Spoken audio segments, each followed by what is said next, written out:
Latest updates ఎప్పటికప్పుడు పొందడానికి big TV WhatsApp channel follow అవ్వండి. లింక్ డిస్క్రిప్షన్ లో ఉంది. ఉమ్మడి పాలమూరు రాజకీయాలు రోజు రోజుకి మారుతున్నాయా? అధికార పార్టీ ఎత్తుగడలకు బీఆర్ఎస్ ఉక్కిరిబిక్కిరి అవుతుందా అంటే అవుననే మాట వినిపిస్తుంది. జిల్లాలో వరుసగా జరుగుతున్న పరిణామాలు చూసి ఆ పార్టీ నేతలే కంగు తింటున్నారట. ఇతరులకు వేసిన ఉచ్చులో తామే చిక్కుకున్నామని కుమిలిపోతున్నారట. ఇంతకీ పాలమూరులో ఏం జరుగుతుంది? Watch the story.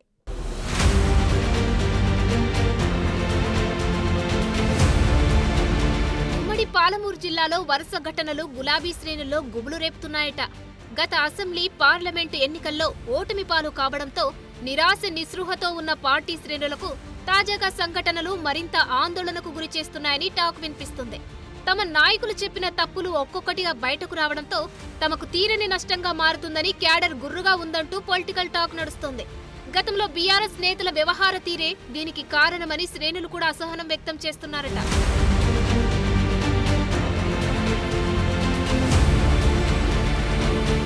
స్థానిక సంస్థల ఎన్నికలు సమీపిస్తున్న నేపథ్యంలో జిల్లాలో ఎవరికి వారే యమునా తీరే అన్న చందంగా వ్యవహరిస్తున్నారనే వాదన ఉంది. ముందుండి పార్టీని బలోపేతం చేయాల్సిన మాజీ మంత్రులు, మాజీ ఎమ్మెల్యేలు, ఇతర ముఖ్య నేతలు అధికార పార్టీ వేస్తున్న పాచికల్లో చిక్కుకున్నారనే వార్తలు గుప్పుమంటున్నాయి. అసలు గులాబీ పార్టీ అగ్రనేతలంతా వ్యూహాత్మకంగా వ్యవహరిస్తున్నారా లేదా అనే స్పష్టత లేక దిగువ శ్రేణి నేతలు దిగులు చెందాల్సిన పరిస్థితి నెలకొందట. అసెంబ్లీ ఎన్నికల్లో ఓటమి పాలై కుదేలైన గులాబీ పార్టీకి రాబోయే రోజుల్లోనూ గడ్డుకాలం తప్పదని రాజకీయ వర్గాల్లో టాక్ నడుస్తోంది.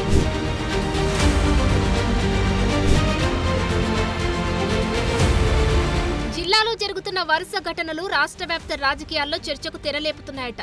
మహబూబ్ నగర్ నియోజకవర్గంలోని క్రిస్టియన్పల్లి 523 సర్వే నెంబర్లో జరిగిన అవినీతి అక్రమాల భాగోతంలో ఏకంగా మాజీ మంత్రి శ్రీనివాస్ గౌడ్ సోదరుడు శ్రీకాంత్ గౌడ్ బోగస్ పట్టాలతో ప్లాట్ల విక్రయం చేశారనే కేసులో అరెస్టు చేశారు.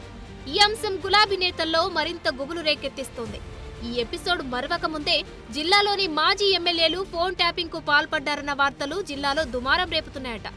నాగర్ కర్నూల్, అచ్చంపేట మాజీ ఎమ్మెల్యేలు ఫోన్ ట్యాపింగ్ కేసులో నోటీసులు అందుకున్నారనే ప్రచారం ఆగకముందే Kalwakurthy MLA Jaipal Yadav phone tapping కేసులో పోలీసుల విచారణకు హాజరయ్యారు. ఇందులో జిల్లాకు చెందిన ఇద్దరు కీలక నేతలు ఉన్నారనే గుసగుసలు వినిపిస్తున్నాయి. దర్యాప్తు చేస్తున్న అధికారులు పూర్తి ఆధారాలు సేకరించి పనిలో నిమగ్నమైనట్లు సమాచారం.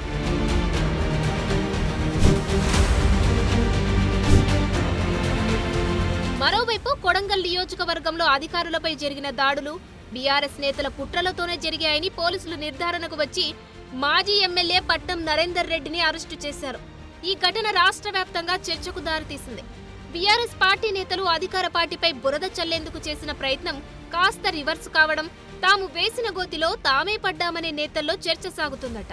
ఇక అభివృద్ధిని అడ్డుకునేందుకు కొందరు దొంగమాటన చేస్తున్న రాజకీయం అంటూ కొంతమంది రైతులే బీఆర్ఎస్ పార్టీ నేతల్ని అసహ్యించుకోవడం, ఆ పార్టీ క్యాడర్కు మింగుడు పడడం లేదనే వార్తలు గుప్పుమంటున్నాయి.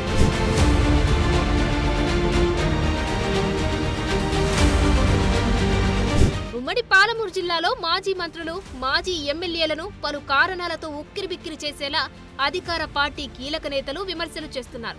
అధికారంలో ఉన్నప్పుడు వారు చేసిన తప్పులు, అవకతవకలను ఎప్పటికప్పుడు బట్టబయలు చేస్తున్నారట.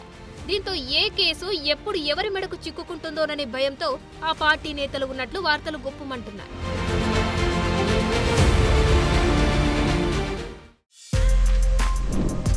For more videos like this, subscribe Big TV channel.